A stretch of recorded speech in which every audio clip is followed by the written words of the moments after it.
जब आप ऐसे हो जाते हैं तो आप जो भी चाहते हैं वो वाकई छोटी उंगली उठाए बिना होता है। अभी आपके मन की समस्या है कि हर पल ये अपनी दिशा बदल रहा है। अगर आप ऐसा करते हैं तो आप खुद कल्पवृक्ष हैं। जो भी आप चाहते हैं वो होगा। योग विद्या में एक अद्भुत कहानी है। एक दिन एक आदमी टहलने निकला। वो लंबी सैर के लिए गया। संयोग से अनजाने में वो स्वर्ग में चला गया। सौभाग्य है ना? वो बस टहलते हुए स्वर्ग जा पहुंचा। इस लंबी सैर के बाद वो थोड़ा थक गया था, इसलिए उसने सोचा, अरे मैं थक गया हूं, काश मैं कहीं आराम कर सकता। उसने चारों ओर देखा। वहां एक अच्छा पेड़ था जिसके नीचे बहुत ही गद्देदार घास थी। वो सब इतना अच्छा था कि वो गया और वहीं लेटकर सो गया। कुछ घंटों के बाद वो जागा। अच्छी तरह से आराम मिल चुका था तो उसने सोचा, अरे आराम तो मिल गया, पर मैं भूखा हूं, काश मेरे पास खाने के लिए कुछ होता। और उसने उन सभी अच्छी चीजों के बारे में सोचा जिन्हें वो अपने जीवन में खाना चाहता था, और तुरंत ही वे सारी चीजें उसके सामने आ गईं। आपको यह समझने की जरूरत है कि वहां की सेवा ही ऐसी है। भूखे लोग सवाल नहीं पूछते। खाना आया और उसने खाया। पेट भर गया। फिर उसने सोचा, अरे मेरा पेट भर गया है, काश मेरे पास पीने के लिए कुछ होता। सभी अच्छी चीजें जो वो पीना चाहता था, उसने उनके बारे में सोचा और वे सभी उसके सामने आ गईं। पीने वाले भी सवाल नहीं पूछते, तो उसने पी लिया। अब थोड़ी शराब अंदर जाने के बाद, आपको पता है चार्ल्स डार्विन ने कहा था, आप सब बंदर थे, आपकी पूंछ गिर गई। मैंने नहीं, चार्ल्स डार्विन ने बताया कि आप सभी बंदर थे और आपकी पूंछ गिर गई और फिर आप इंसान बन गए। हाँ, पूंछ जरूर गिर गई, लेकिन बंदर जो मन स्थापित नहीं होता उसे योग विज्ञान में हमेशा मरकट कहते हैं, क्योंकि मरकट का मतलब बंदर होता है। हम मन को एक बंदर क्यों कह रहे हैं?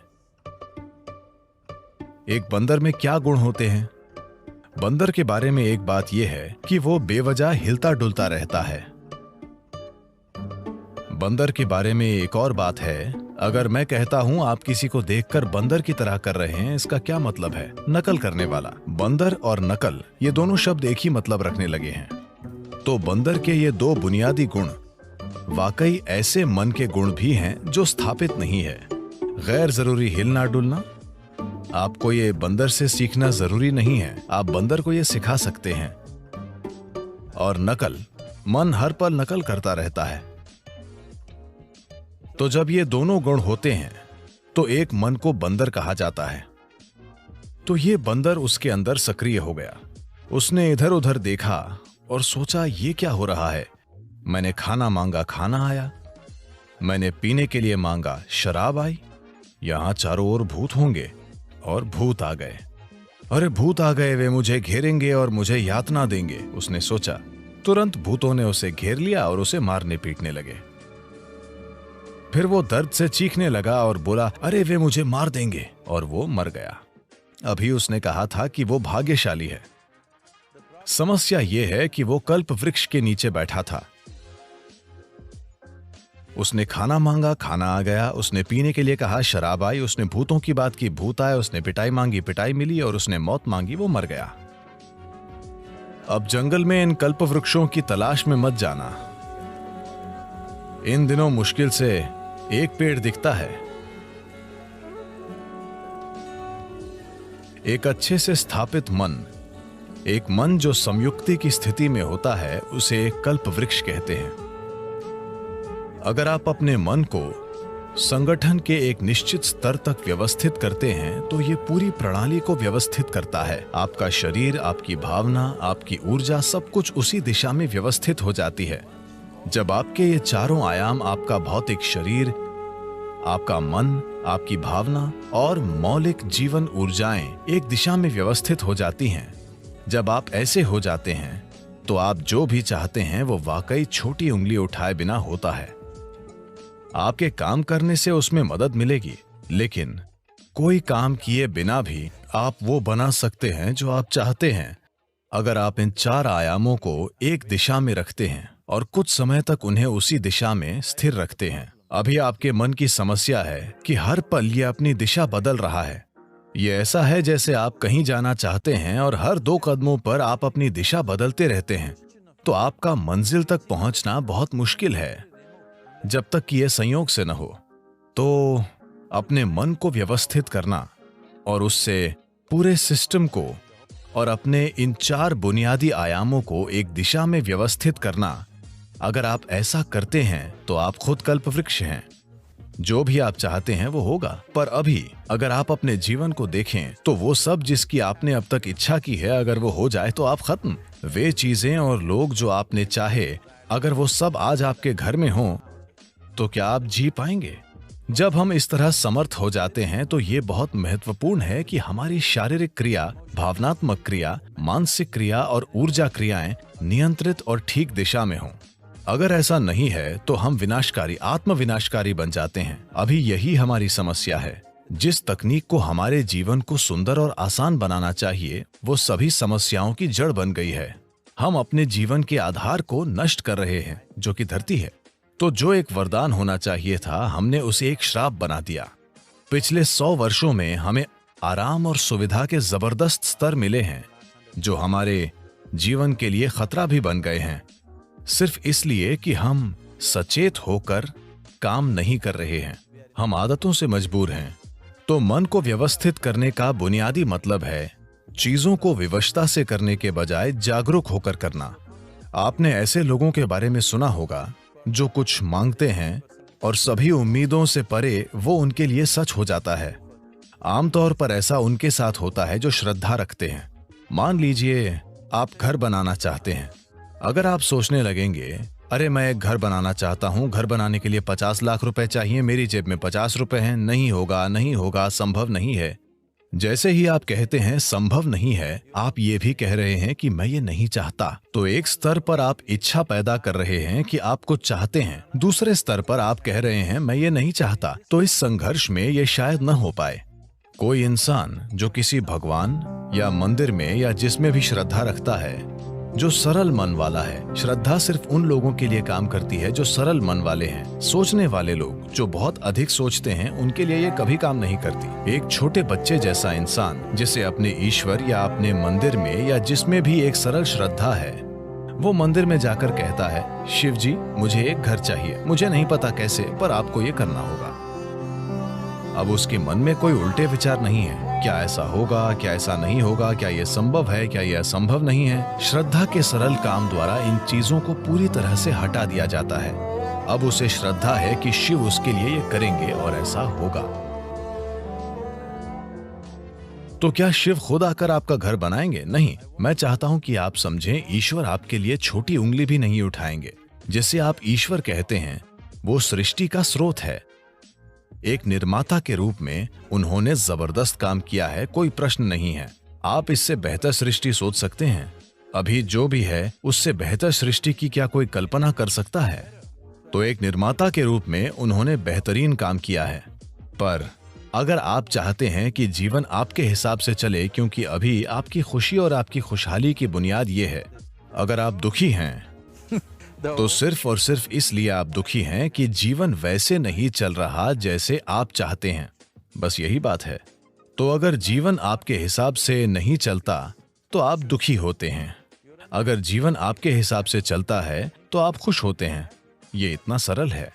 तो अगर जीवन को आपके हिसाब से चलना चाहिए तो सबसे पहले आप कैसे सोचते हैं, आपकी सोच में कितना फोकस है, आपके विचार में कितनी स्थिरता है और विचार प्रक्रिया में कितनी ऊर्जा है, इससे तय होगा कि क्या आपका विचार एक सच्चाई बनेगा या सिर्फ एक विचार रहेगा।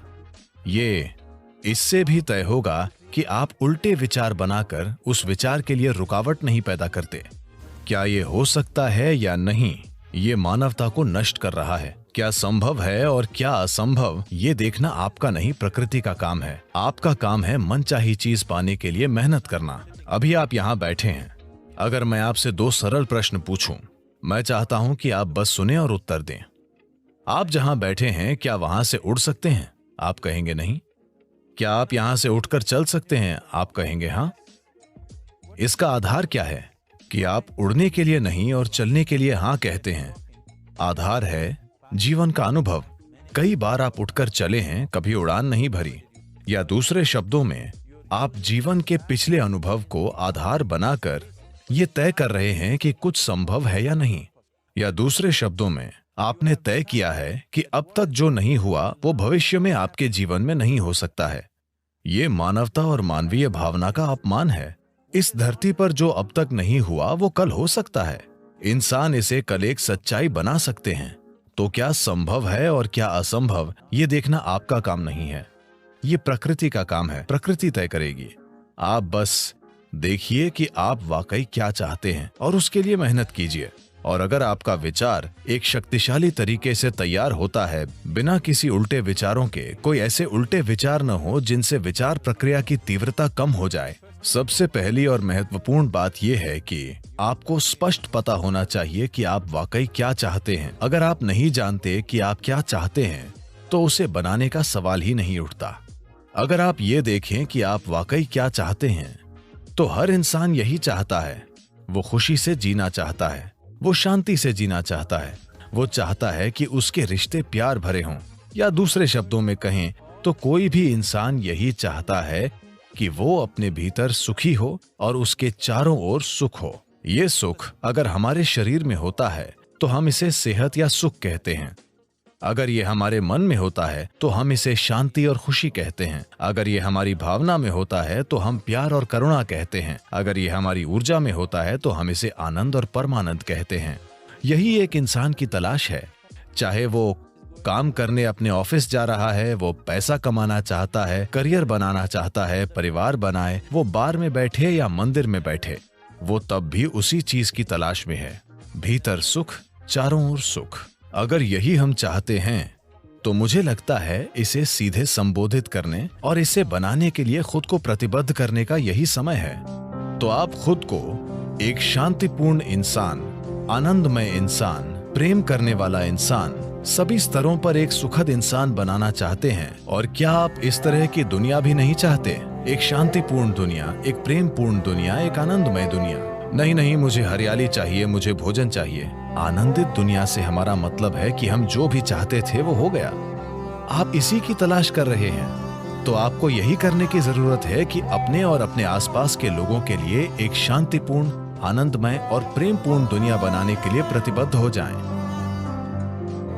हर दिन सुबह अगर आप दिन की शुरुआत अपने मन में इस सरल सोच के साथ करें कि आज मैं जहां भी जाऊंगा एक शांतिपूर्ण, प्रेमपूर्ण और आनंदमय दुनिया बनाऊंगा।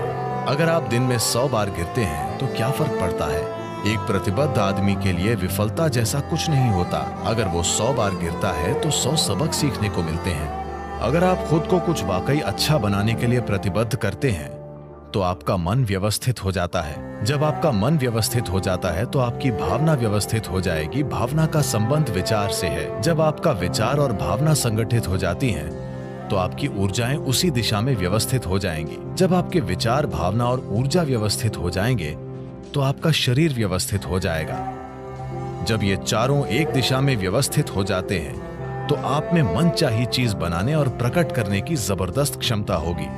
आप कई मायनों में ईश्वर होंगे। जो सृष्टि का स्रोत है वो आपके जीवन के हर पल में आपके अंदर काम कर रहा है।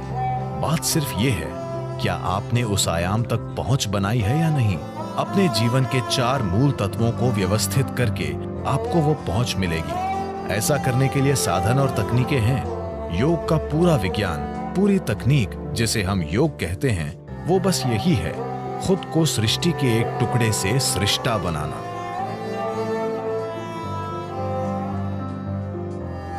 ये मेरी इच्छा और मेरा आशीर्वाद है कि दुनिया में हर इंसान को अपने भीतर सृजन के स्रोत तक पहुंचो, ताकि वो रचनाकार की तरह यहां काम कर सके, न कि सिर्फ एक रचना के रूप में।